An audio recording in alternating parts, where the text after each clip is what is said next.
This episode is brought to you by Progressive. Are you driving your car or doing the laundry right now? Podcasts go best when they're bundled with another activity, like Progressive home and auto policies. They're best when bundled too. Having these two policies together makes insurance easier and could help you save. Customers who save by switching their home and car insurance to Progressive save over $775 on average. Quote a home and car bundle today at progressive.com. Progressive Casualty Insurance Company and Affiliates. National average 12-month savings of $779 by new customers surveyed who saved with Progressive between June 2022 and May 2023. Potential savings will vary, not available in all states.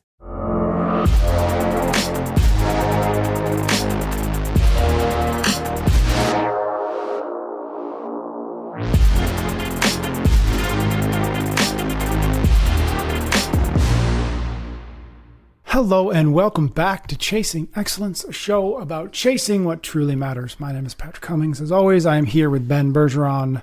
Hello, and how are you? I'm doing good. Thanks, Patrick. I'm happy to hear it. Thanks, everybody out there, for joining us.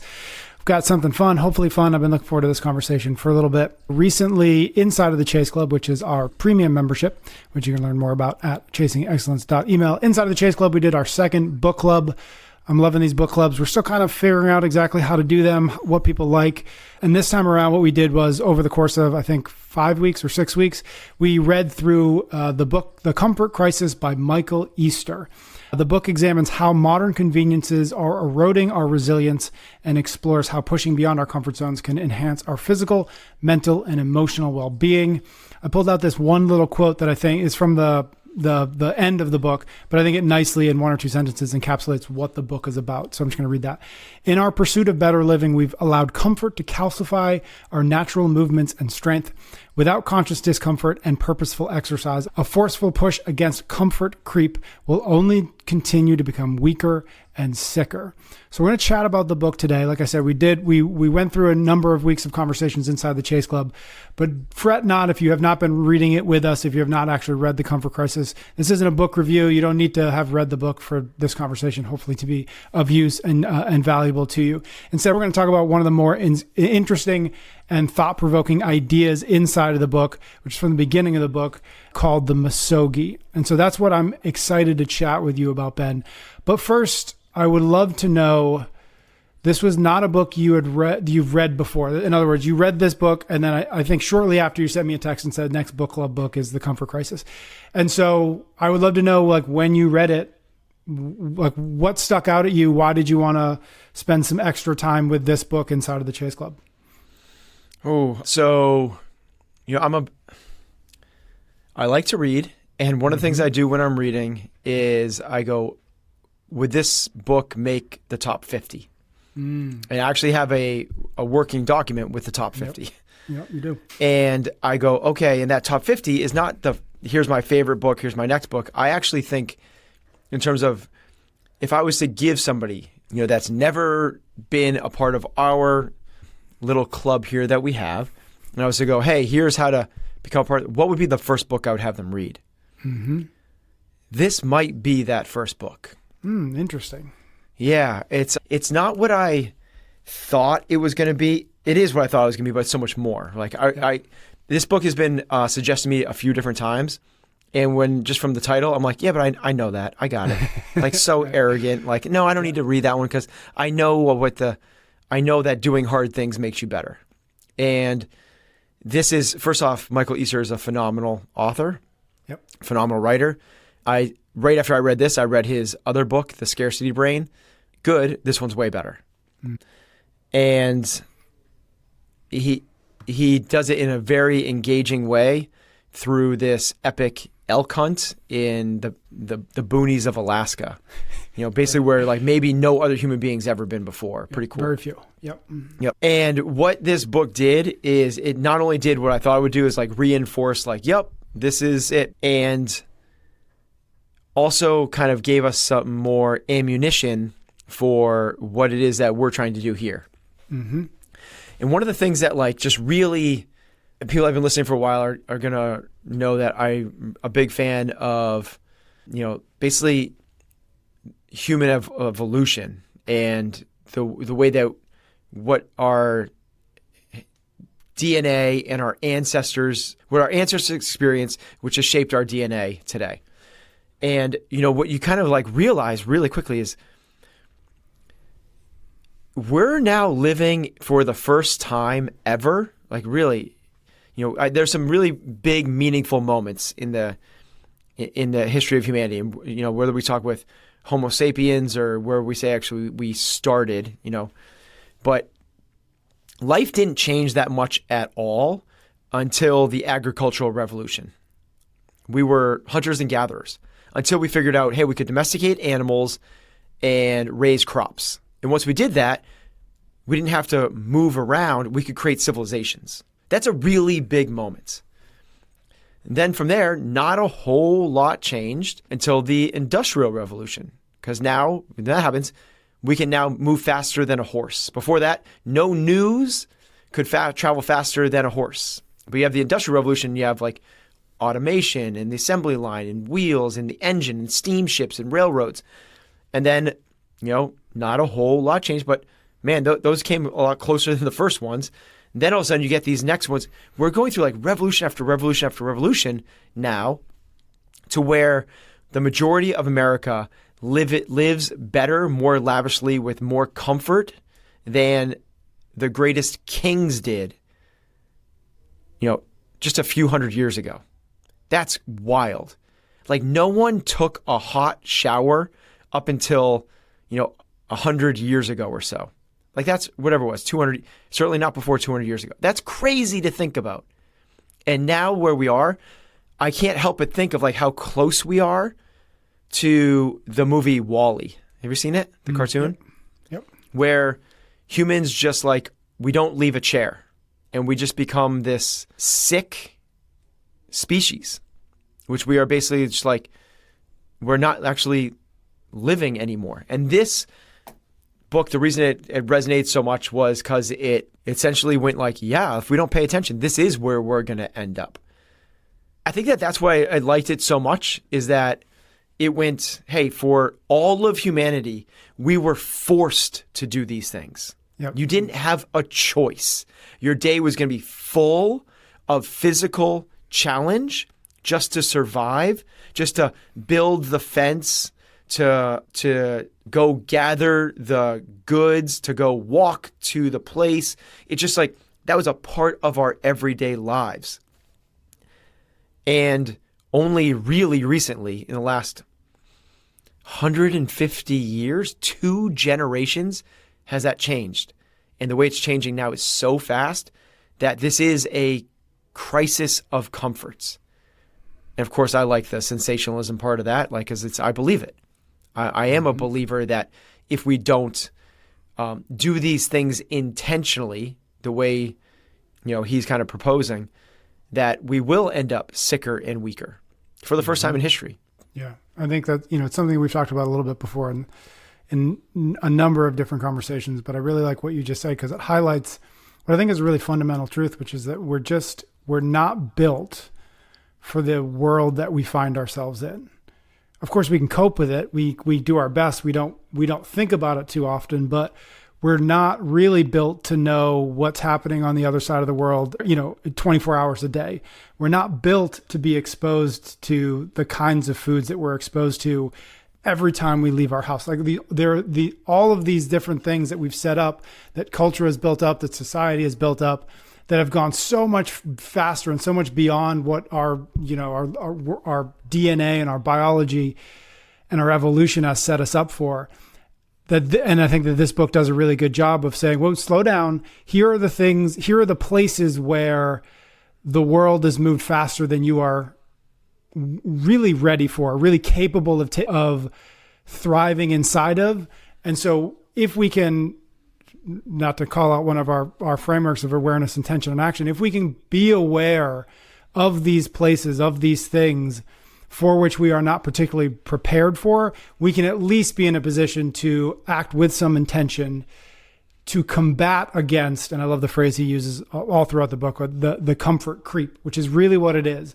It's like it's not happening over the course of a day or a week or a month, but it's happening over the course of our lives where we go from one thing and we wake up, 15, 20 years later, and all of a sudden we don't remember how to even do that. We don't remember how we could possibly have survived in those times. And yet, to your point, that's honestly the only way we've ever survived, except for this flash of seconds in which we've been alive. Okay. So that's what the book's about. So some of the bigger themes in it is to get outside. It's to embrace boredom. It's to engage in physically challenging things, to risk failure inside of those physical things. It's imposed depravity. It's thinking about death. It's carrying things and running far. And it's certainly first world stress versus old world stress. So those are some of the big themes. Again, we're not going to go through the whole book. I'm going to dive into something more specific, but hopefully you know by now we recommend it and it's worth reading. So those are some of the big themes. So here's the thing.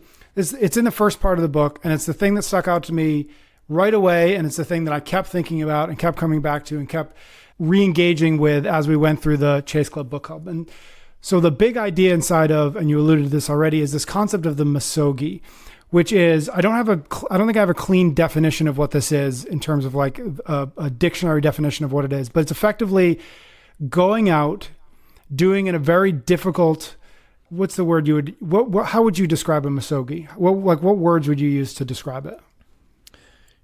Outside, physical, solo, Yep. uncertainty, Yep. chance of failure, transformative.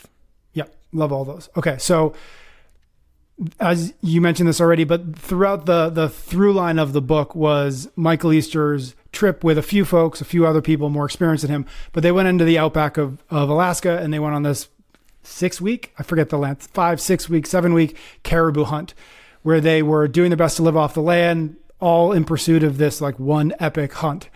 And so that's a good example of what a Misogi is. And so as I'm reading this, I'm thinking, yeah, this is it. Like, let's do more of this. And then the reality of what a Misogi actually really looks like, at least in the context of Easter's story, it's like, okay, well, I don't have 4 weeks. I don't have 5 weeks. I don't hunt. I'm not about to send myself off into the woods in pursuit of caribou, right? And so I started thinking about, how do we take the themes, the concepts, the good out of the Misogi and bring it back into the context of our lives? Because I won't speak for you, but I don't think you're about to go off and do a 6-week hunt through the woods of Alaska, right? And so what I started thinking about is, what does it look like to create, to design, to embark upon what I just started thinking about as Micro-Misogi, right? And so I started thinking about like, okay, well, what does that look like? What could that look like?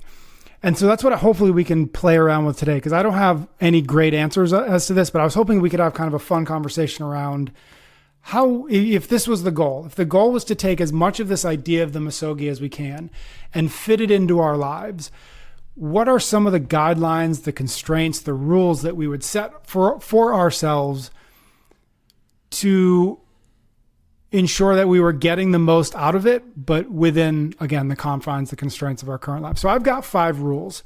I would love to just throw them out to you, and then we can play with, if I don't know if they're the right rules, I don't know if you change them, if you would add to them, whatever. But we haven't talked about this, so this is going to be my conversation for us. Cool? Okay. Yep. So I'll go through them quickly, and then we'll maybe break them down one by one. So I've got 5, like I said. And these aren't in any particular order. These are just as I came to me. 1, entirely outside. Number 2, solitary and device free. Number 3, no two can be the same. So no 2 Micro-Misogis can be the same. Number 4, it needs to be quittable. We can talk about what that means. And number 5, it has to be done between 4 and 48 hours. So first one first, I'm just going to pull out a quote. I've got a quote kind of for each one of these as to why these popped out to me as relevant rules. Entirely outside. This is from the book, page 112 from The Comfort Crisis. Famed biologist E.O. Wilson developed a theory called the biophilia hypothesis, which says we have an ingrained call to be in nature that's in competition with our evolutionary desire to control our environment. The thinking goes like this: we evolved in nature and therefore are programmed within our genes a need to be in and connect with nature and living things. If we don't, we go a little haywire, as if we're missing a necessary nutrient for our body, mind, and sense of self. And so we talk about nature, we talk about getting outside inside of our connect bucket, right? We always talk about, you're really good at saying, connect with ourselves, connect with each other, and connect with nature. So again, rule number 1 on the table for keeping or throwing out: the Micro-Misogi needs to be entirely outside. So that quote is so phenomenal. I've actually copied and pasted that and put that into my own documents when I talk about connection. So factor number 5 for us is connect. And one of them is connecting with nature. I love how he says it's like a necessary nutrient. Yeah, I love that. That without it, we go a little bit haywire. And I think of this kind of like as, you put a killer whale in captivity and the fin kind of dips over. I feel that's a little bit like us in cubicles with fluorescent lighting. It's how I felt when I was doing my old job in finance. I really felt like I was rotting away, and I couldn't get that out of my mind. That's essentially why one of the really big reasons I changed my careers is because I was like, humans are not built to do this. Like, this is not the way we're supposed to exist.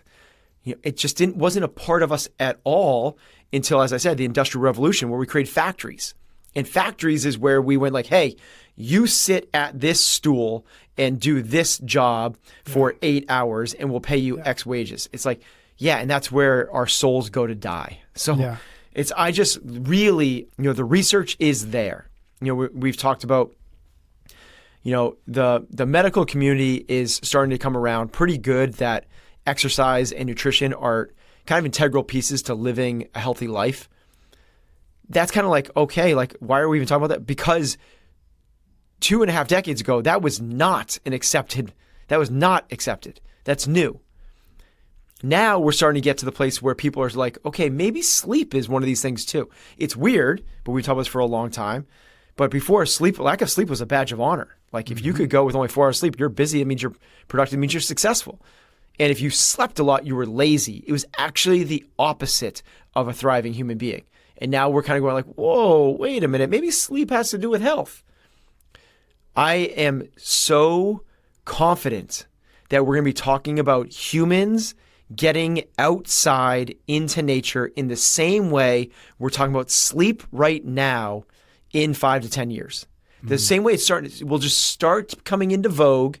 This is also going to start coming into vogue of like, no, there's a lot to it. And they're going to talk about like how you connect with different parts of the earth in different ways. So we need to be out there. We need to be doing that thing. So that quote and the idea of like, yes, the Misogis should be outside is so, I think it's such a necessary ingredient for what we're trying to do. Yeah, agreed. Cool. Okay. Number 2 that I've got, solitary and device free. Here's a little quote from page 77 of the book.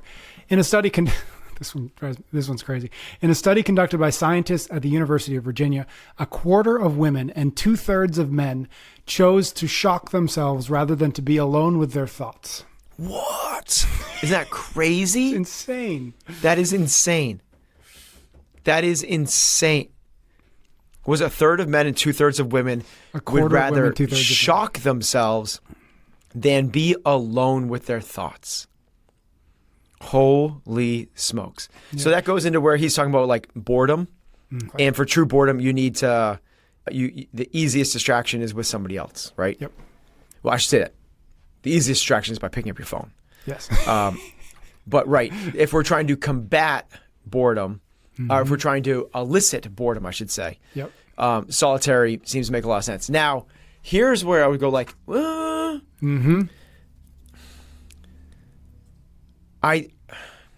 I don't want to dissuade people from doing hard things in groups. I know. It's which is what I want to talk about, because that's exactly what I thought is doing these with 2 or 3 other people might also be powerful. I think that, yes, right. I'm very excited about a trip that we're going to take in the near future. We talk about this, hopefully we'll talk about a lot more, going on soul-searching adventures with about a dozen other people. I'm super excited. And the whole idea is this transformative experience in nature, that type of thing. But I will say the thing that's referenced the most in this Misogi conversation in terms of an example of Misogi is the Spartan warriors. And their Misogi, which is where a lot of this has come from, it was really popularized but misrepresented in the movie 300, where the 12-year-old boy goes out and he has to kill a wolf on his own. He goes out in the woods, and once he kills a wolf, he can come back to the tribe, and now he's transformed from a trainee into a Spartan warrior. That's actually not the truth behind their Misogi. Their Misogi was, it was older, first off. I think it was at age 17 or 18, and you went off, I don't know what would be harder, to actually have to kill a wolf with, basically a dagger, or what they did, which is you need to live by yourself in the woods with nothing for a year. Think of like how formidable you would become in like what could throw you off track. Yep. Like how centered you would become, how independent you would become, how confident you would become. Now, here's the thing. That's like the highest level of Misogi, a full year by yourself doing essentially the hardest thing, living off the land with nothing for a year. But that is solo.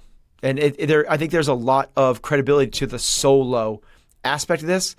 I think of it much like the 12-hour walk, right? Where you said is like by yourself without devices or something like that. Without device free, yep. Yeah, device free. That's the same rules as the 12-hour walk. Exactly. And I like that a lot because you go for that 12-hour walk and you're scrolling Instagram the whole time. I don't think you're going to walk away with that. No pun intended. Yeah, right. I don't think you're going to walk away with the same transformative experience you would have if you spent those 12 hours being introspective in your own head. Yeah. Or even if you did it with somebody else, right? And talking the whole time. And again, nothing, I think that's great. I think that's worth doing. But I think one of the things you're alluding to. Here's what maybe I would do. Sorry to interrupt. If we're talking about, because we have to classify this, what we're doing is we're classifying what you deemed as a micro-misogi. Yep. And maybe to get the power out of this 4 to 48 hours, it does need to be solo. Yeah. But if you were to go out for 5, 6, 7 days, 12 days a month, you doing that with a small group of people the need for it to be solo might not be as high. Yeah. I agree with that. I think that's a good caveat. One thing that it reminded me of, and I have a note for it, is one of the things that Michael Easter was writing about with the Misogi. He pointed out the comparison, and you're doing it too, which is with the rites of passage or with a rite of passage. Rites of passage. And I don't think we need to go down this rabbit hole, but I think he's got 3 sort of markers of what a rite of passage contained. And I think it's related to this sort of solitariness. And it's 3 things. Number 1, separation. The person exits society in which they live and ventures into the wild. 2, transition. The person enters a challenging middle ground where they battle with nature and their mind telling them to quit. And 3, incorporation. The person completes the challenge and re-enters their normal life, an improved person. So I just, in your story about the Spartans there, that it reminded me of that. Yep. We'll be back with more in just a few minutes, but let's say thanks to a few sponsors. We're brought to you this time around by LMNT. Have you gotten your calloused mitts on LMNT sparkling yet? If not, let's go. Head to drinklmnt.com/excellence to learn more and to become an LMNT insider, which is the only way you can currently get yourself some LMNT sparkling. Why would you want to do that? Well, let me tell you. LMNT Sparkling has 0 sugar, 0 caffeine, and is packed with all the electrolytes you need, with flavors like citrus salt, watermelon salt, grapefruit salt, and the debut of black cherry lime. There's something for everyone. Each can supports your health across various occasions, turning the tide against sugar-laden and stimulant-loaded drinks. Imagine better hydration, sharper focus, and improved energy without the crash. Remember, it's only available to LMNT Insiders initially. So if you've purchased an LMNT Insider bundle in the last 9 months, you're in. Otherwise, grab yourself an Insider bundle to get access. Once you get onto the website, log in with whatever email you used, and you'll see it if you purchased that Insider bundle. Don't forget, you can still get a free LMNT sample pack with any drink mix purchase. All you've got to do is head to drinklmnt.com/excellence. Stay hydrated, stay healthy, and enjoy the next chapter in the Salty Rebellion with LMNT Sparkling. We're also brought to you this time around by the Washington Post. I don't have to tell you that the world, especially right now, is so full of noise. You want to be informed, but don't want to get overwhelmed in the process, which is why we recommend the Washington Post. Right now, you can head over to washingtonpost.com/excellence and subscribe for just 50 cents per week for your first year, an entire year. That's 80% off their regular price. As someone always on the move, I love how the Washington Post keeps me informed on the go. Their app makes it easy to catch up on the latest health trends, world news, and so much more. You can even listen to articles, which is a cool feature for audio lovers like you and me. Plus, if you're short on time but still want to stay informed, the Post's The 7 newsletter is perfect. It's a quick read that covers all the top stories, and you can even listen to it as a podcast. Whether it's Capitol Hill updates, climate change insights, or the latest in tech, they've got you covered. Take advantage of this fantastic offer. With the election season coming up, did I mention the noise? There's no better time to stay informed without getting overwhelmed. Go to WashingtonPost.com/excellence to subscribe and stay ahead of the curve. Remember, that's just 50 cents per week for your first year. WashingtonPost.com/excellence. Okay, let's get back into the episode. So that's rule number 2, solitary and device free. Again, we can come back to any of these, but number 3, no two can be the same. And this is just a quick quote. And I think this is a quote from somebody that Michael Easter was interviewing. But the more quirky the misogi, the less chance you can compare it to anything else. And I really like that. I think it'd be a different thing entirely. And it's even like something with the 12-hour walk, which is obviously like a shared thing that we've talked about before. Even doing that again, you can't help but say, okay, well, the last time I did it, I walked X number of miles, or I went this route, and so the entire process is even accidentally an act of sort of judgment and comparison. And I'm not going as fast as I did, or I'm going faster than I used to. And so I really like this idea of no two being the same, because you can remove entirely that idea of, am I doing a good job? Because doing a good job is not the point. Yeah, I think there's a lot. I think what we could even add on to that is. Imagine the rule is like, yes, it can't be repeated. It can't have been something you've done before. And similar to get rid of the judgment, because I think there's the thing in there is like, well, even if you're going to like, is it known by others? Because when it's known by others, you have this thing of like, so almost like you can't, whatever it is, you can't post about this, right? This isn't for bragging rights. So that's like, it becomes way more internal. It's like, I'm passing this. I'm going through this for me. This is not something that I'm going to go and like, I'm not climbing the social status ladder. Otherwise, there's this other weird motive behind it, which is I'm going to get more likes. I'm going to get more followers. I'm going to get more respect. I'm going to get whatever it is. I think it should be internal. And I think what a lot of this has, obviously, that's kind of the running theme is we're doing this for the internal growth. I like the new, and it's not. Now, I do think that you could possibly repeat similar things, right? But as long as it's not the same, meaning I'm not going to go and do the, I'm trying to think. I'm not going to do a back-to-back high rocks, right? Whatever that is. And I know it's not solo, it's not by yourself, it's not outside, but you get the idea. That's a very big challenge, or maybe a Spartan race. I'm going to go and do after everyone leaves, right? The next day while all the equipment is still up, I'm going to go and do the Spartan Ultra Beast, the 20, the 30 mile version of it. Certainly very, very hard. But even if you were to do that, like Spartan kind of does this. I was weird, I'm talking about Spartans again. I didn't realize that. But those change every single time. And I wonder if that's one of the reasons they do it.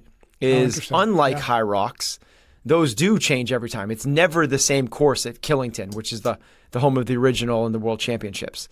I say that like you could probably, and I don't know, this is like, you tell me, but if you were to walk across the United States, right? It certainly does not meet the 4 to 48 hours, but if you were to do like a true Misogi, the next time, if you walked across the United States, but you took a different route, I don't think that's what I mean. It's like it can be similar, just as long as it's not the exact same. What are your thoughts on that? Yeah, no, I agree with that, because there's probably only a few, really, there's only a few modalities that these Misogis will likely live in, right? It's walking, right? Hiking, biking, swimming. Like there's an element of movement and motion that's going to repeat themselves. So whether you walk 12 hours in this direction, or you walk 12 hours up and down a mountain, it's still walking for 12 hours, but the context, the environment, the challenge in and of itself is different. So I think there's going to be some built-in similarities. Well, that's interesting to hear you say that in terms of like, there's going to be some similarities, walking, running, biking. Does that mean that it needs to have a physical component? Like what if it was just, I'm going to go live in the woods. I'm going to go with a tent. And I'm going to go into my backyard. and I'm going to live out of a tent. And I'm not going to go into my house. I'm going to do that for 3 days, something like that. Does that fit the bill? I'm not going to talk to anyone. I'm going to Vice. I'm just going to. Or what about like could a silent retreat? I'm going to go for a week to a silent retreat. Is that a Misogi? Because in your thing, you don't have physical. Correct. And I'm wondering if it needs it or no. Like we should qualify that it doesn't need to. It's a good question. And this actually, maybe I'll bring in the next one, which is quittable, because I think that this is what I thought about when it was quittable, though the things you just listed are certainly quittable, right? Like after 2 days of sitting in your backyard, you might just be like, I'm done here. Yep. But here's why I brought quittable in. There's a couple quotes. First one, Misogis are inward facing. A big part of the value proposition is that I'm going to do something that's really uncomfortable. I'm going to want to quit, and it's going to be hard not to quit because no one is watching, but I'm not going to quit because I'm watching. And then the second quote is actually a quoting somebody named Marcus Elliott, who he talks to a lot about Misogi. And so this is the quote from Elliott. In Misogi, you'll reach this edge where you are convinced you have nothing left, but you'll keep going anyway. And then you'll look back and you'll be way out beyond what you were certain was your edge. And so is sitting in the backyard for 3 days, is that going to bring you to your edge? I don't think so. If it was 13 days, maybe. But I think the condensing it to, and again, this is arbitrary, 4 to 48 hours, right? We can change that. But condensing it to that sort of requires that you ratchet up the intensity to a degree to reach this edge, or to at least begin to be in the ballpark of the edge that Elliott is talking about. And so that's why I think maybe I just kind of assumed it, but or embedded in this idea of the Misogi, that it is something physical, that it is something that you are moving, and or you are moving something external to yourself at the same time. But I don't know. Yeah, I think that the one that I was kind of leaning into as well is this is where that quittable one comes into, which is I was like saying it's got to be for yourself, right? It can't be for somebody else. There's not a leaderboard. You're not going to post about this thing, so. Yep. That kind of fits this portion of that definition, which I like. I think for a Misogi, it's different than a transformational experience, right? I think that you could go drive solo across the United States by yourself. I don't know if I would classify that as a Misogi because I don't think it's physically demanding enough. It's a type of thing where you're gonna. And even that is like hard. Like I'm tired of sleeping in a tent. I'm tired of sleeping in my car. I just want to shower. I don't want to be driving anymore. Like you could want to quit, but I think it's more like there's got to be a physical. I think there needs to be a physicality to it. So maybe that's like 4B of that is that it's physical and quittable. Physical and quittable. I like that. Yeah, I like that. What would be something that's not quittable? What do you mean by so? What is just what would not be quittable? I mean, I guess it's something that wouldn't put you in a place where you would consider quitting. In other words, like if it was, and this is a silly example, but to illustrate, if it was like a 3-hour walk on the beach, like there's probably not a point there where you're like, gosh, I'm just this is too hard. I'm done here. Right? You're likely like, certainly people listening to this, but most folks can go on a 3-hour walk or a hike up the local mountain that isn't that high. Those aren't quittable to me, though they are movement based. They are outside in nature. You could do that alone. You can do that with without a device. And you can certainly find a new trail to walk on every weekend if you so desired. But none of them are quittable. There won't be a point where you literally, like I remember on the 12-hour walk that we did, and obviously we did them separately, but there were points in the last 2 to 3 hours, the last 2 hours really, where I was on, like I live on like a 4-mile road, where I was on the road and the thought occurred to me multiple times, if my wife drives by me, actually what it was is I hope she doesn't drive by me because I will want to get in the car. And so I think you've got to get to a place, I think the thing has to get you to a place where the proverbial offer to be done, if somebody offered it to you, it would be hard, and it would be the struggle to say, nope, I'm going to finish this because I set out to accomplish this thing or finish this thing. So maybe the word, if you're trying to do these to one words, maybe it's like hard. Yeah. You know, it's that. It's like it's physically hard enough that you will want to quit. Yep. Yeah. Yep. Physically difficult. Yep. I like that. Difficult. All right, last Yeah, one. That's it. Yep. Last one. And again, we'll hopefully come back to these and play around with an idea or two as to what a micro-misogi even could look like in real life. But this last one, I'm going to bring in actually another book, and it's unlikely that you've read this, but this is a big part of where this idea came from. This idea of micro-misogi is from a book called Micro-Adventures by a guy named Alastair Humphrey. He's like a National Geographic like explorer of the whatever. He's done, bike. What is an explorer of the whatever? What is the? I want to know what the whatever is of the world. You can't yada that. Yada. We got to move on. But he's like done bike rides across the world. He's done like all these like epic adventures, and he wrote this book called Micro-Adventures because he found himself waiting and pining for the opportunity to do these big, mega, multi-month, multinational adventures as he's done them. And so he came up with this concept of the micro-adventure. I'm just going to read a little bit to give some context to it. But he says, don't make the mistake of thinking that because you only have the weekends free, you can't do anything different or adventurous. Use whatever time you have available, whatever gear and money and skills you have to squeeze in something new. The big adventures can come later. Start small, start this weekend, make stuff happen. And then another one, waiting for all your stars to align is a guaranteed way to ensure that the adventure you crave will never happen. Waiting until you somehow, suddenly and simultaneously have both loads of money and plenty of time is daft. And I like that quote because I get to use the word daft. He's British. But that was when I remembered this book, and I do recommend the book. It's a fun read. I recommend the book and not the ebook. The ebook is fine, but the book is really fun to look at. When I remembered this book while reading The Comfort Crisis, the misogi and the idea of this micro-misogi really started to make sense. And how I started this is like, well, I'm probably not going to have 6 weeks to 6 months to go out on an adventure anytime soon.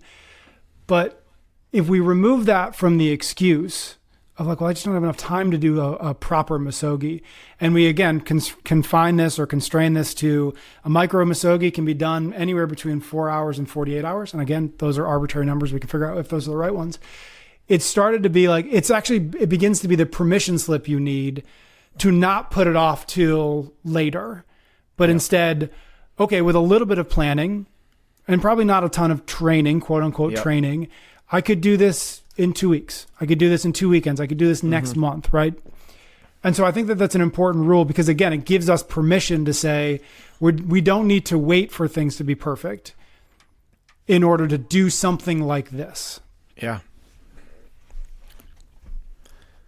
When you first said that, the 4 to 48 hours, I kind of scoffed at the 4. I was like, that's not long enough. That's like, we're not going to get there. But as you've been talking, I've been kind of like thinking like, okay, what falls into these categories, and is 4.5 hours long enough to be transformational? And I certainly think it could be. And I think if we go beyond the 48 hours, to your point, so I'm trying to give credence to the brackets that we're putting around the micro-misogi. If we go above that, it's probably bridging more into like a true misogi. A true if you're one, gone, exactly. If you're gone for 3 days, like 4 days, 5 days, that obviously takes more planning. It's not something you could do on the weekend, which I like the idea of that. Could you do this on the weekend? Yep. Basically, you don't have to let work know about it. You're just gonna you're just gonna go. And I was like, well, 4 hours is like, that's definitely not gonna be. And I was like, well, what if you just, and maybe this is getting into like some examples of these things. Yeah. But what if you loaded up a backpack with whatever, 3/4 of your body weight, or like at least half your body weight? Basically to the point, like if you sit down with this thing, you're not going to be able to get back up. That, right? Like that heavy. I've definitely done hikes with 80 pounds. I don't know if I've done a hike with anything higher than 80 pounds, and I'm 170, so that's pretty close to half. Certainly, I can get up off of a stump or a rock that I'm resting on by myself there, but a lot more than that, it would be really, really hard. Yep. So that's why I'm proposing like 3/4 your body weight. And what if you did like a 3-mile hike up to the top of a mountain? I'm thinking like around here, that'd be like climbing Mount Washington. Yep. Mount Washington normally takes a few hours to get to the top of. It's probably about 3 hours. Well, if you were to do it with that, like the level of stuff that would go through your mind in terms of how hard that would be, I think that's that micro-misogi that we're talking about. What if we went for a 4-hour swim?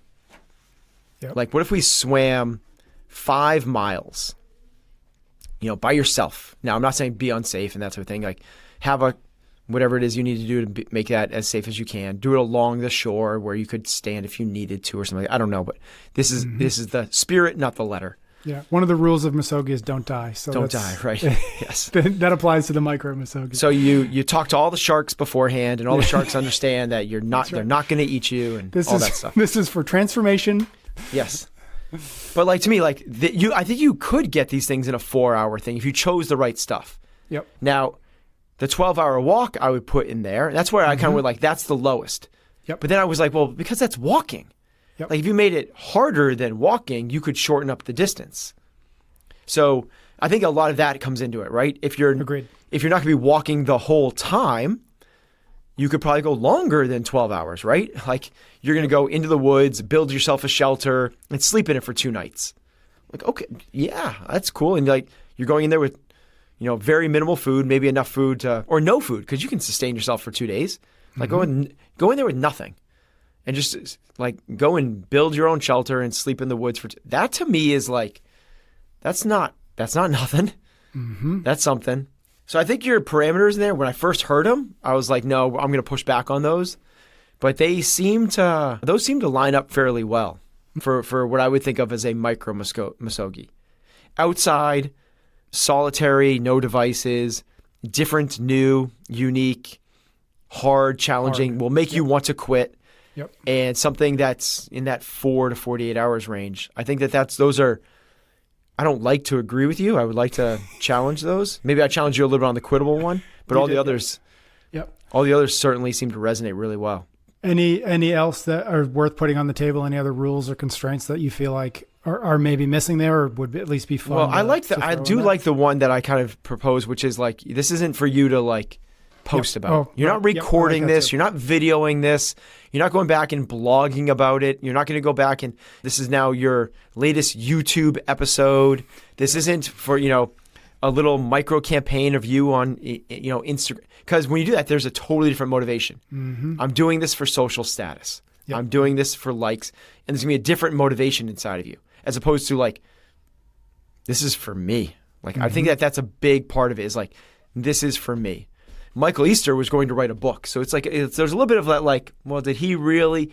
Yep. He was there to kind of like, to do research.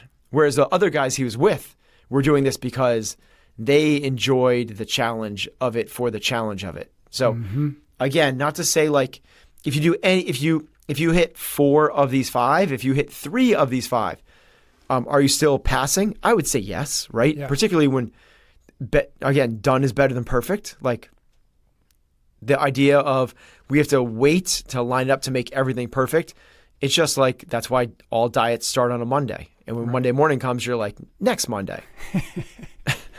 Yeah, absolutely. I think maybe the last, I like the examples you gave, and I think we could come up with lots of examples, but I think it's more interesting for folks out there to actually come up with, and I'm going to do this after this conversation, come up with 3 to 5 to 6 that fit into these rules. And then, so the last question is just frequency. When you think about the actual Misogi, I think it was one of those things that like, maybe you do it once a year, maybe you do it every other year, because they are those big things that require training. Like in the book, Michael Easter, I think he trained for six months just to be able to go out on this Alaska hunt, because he just wasn't physically and skill-wise prepared for it. And so like, when I think about this after this conversation, I think like, could we do this once a quarter? And again, does that allow us to get a lot of what that big Misogi accomplishes in the little bite-sized bits that our lives might allow for? And so maybe, is it quarterly? Is it twice a year? I think that's an interesting kind of next question. Well, I've shared this on this podcast before, but the Jesse Itzler version of this, who is build your life's resume, not your professional resume, but your life resume. Is he the guy who co-wrote with David Goggins or something? Yes, Living with a Seal. Yeah, he also sold like NetJets. Yes. His wife is the lady that started Spanx, and now they're like multi-billionaires. He's the one that puts on the 29, the 17 trips up and down Stratton Mountain. Yep. So you're climbing the equivalent of climbing Mount Everest. So he does a lot of this type of stuff. His thought is you do a micro every quarter, and then you do a big one every year. Got it. I think that depending on the big one, depending on what that is, could be a lot, right? If you're going to go and spend 6 weeks in the Alaskan outback, I think this is a weird one. Biannually, is that twice a year? Or is that I think it can honestly mean both, but I know what you mean. Every other year. Every other year. For like the epic ones, that seems to make a lot of sense. But I think that concept is pretty darn good. Like and he doesn't do it in terms of this. He's like, but every quarter, go do something cool, epic, amazing, right? Mm-hmm. Go camping in Yosemite, right? Go and follow the band Fish for 3 weeks, right? Like just something like that's really novel, cool. Do something exciting. Do something exactly. Out of every the, quarter. Out of the ordinary. Yeah. Yep. So I think that's a real good thing because, again, when you look back on the last year, the last 3 or 4 years, the last decade, what we will remember is anything that's routine, and this is the people that are like, we are the people that are like espousing routine. Right. Anything that's routine is going to be forgotten.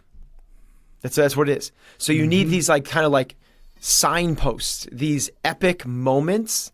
And that's why, Heather has gotten on me before. She listens to this podcast and she's like, you were going through like different years. You were trying to figure something out in a year that you and Patrick were having a conversation about. And you were like, well, I think it was 2000. Yeah, I think it was 2014 because that was the year the CrossFit Games X, Y, and Z. She's like, that's also the year your daughter was born.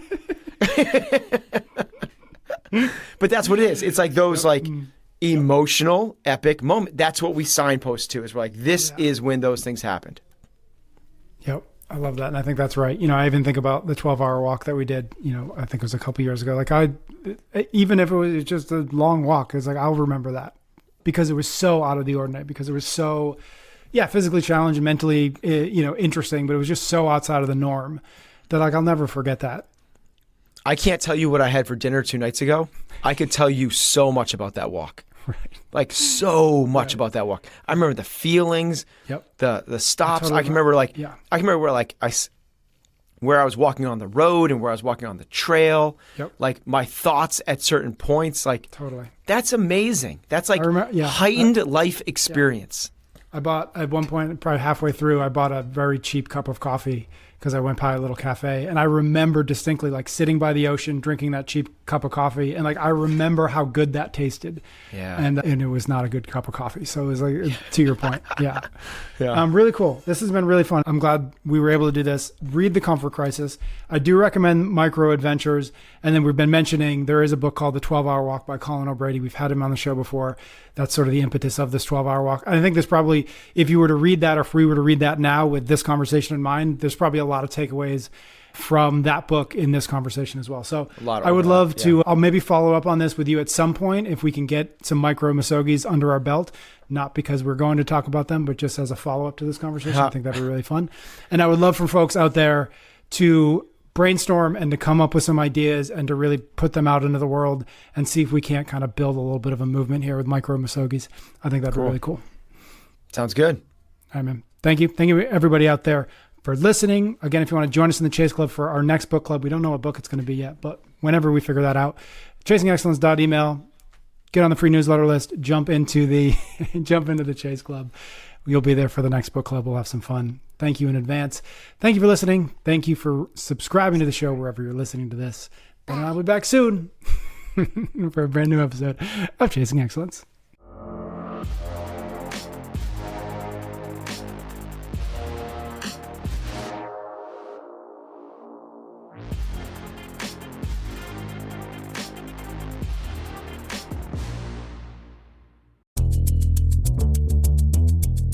Okay, it's official. We are very much in the final sprint to Election Day. And face it, between debates, polling releases, even court appearances, it can feel exhausting, even impossible to keep up with. I'm Brad Milkey. I'm the host of Start Here, the daily podcast from ABC News. And every morning, my team and I get you caught up on the day's news in a quick, straightforward way that's easy to understand, with just enough context so you can listen, get it, and go on with your day. So, kickstart your morning. Start smart with Start Here and ABC News, because staying informed shouldn't feel overwhelming.